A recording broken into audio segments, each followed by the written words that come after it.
আসসালামু আলাইকুম বন্ধুরা, আজকে আমি গাছে স্প্রে করব এই ওষুধটি। গাছের থেকে দেখাও, গ্রিন সুপার গ্রোথ। এটাতে গাছে গ্রোথ সৃষ্টি করে এবং হচ্ছে নতুন কুশি পাতা গজায়। আমি এই বীজটি আজকে প্রত্যেকটি গাছে স্প্রে করব। আর প্রতিদিন অবশ্যই যে যখন স্প্রে করবে অবশ্যই বিকালে স্প্রে করবে।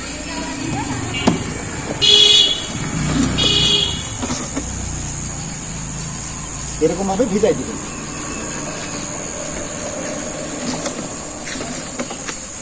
এরকম ভাবে স্প্রে করলে পরে আপনার দ্রুত গাছ আপনার নতুন কুশি গজাবে আর এরকম ঝাপালো হয়ে যাবে দ্রুত। আপনারা এই বীজটি যে কোনো কীটনাশক যেখানে বিক্রি করে সে সমস্ত দোকানে পাবেন। এটা শুধু আনার গাছে না, অন্যান্য গাছেও দিতে পারবেন, তবে বিশেষ করে আমি যেহেতু আনারে দিচ্ছি এর জন্য আমি আনারেরটা দেখাচ্ছি। আসসালামু আলাইকুম।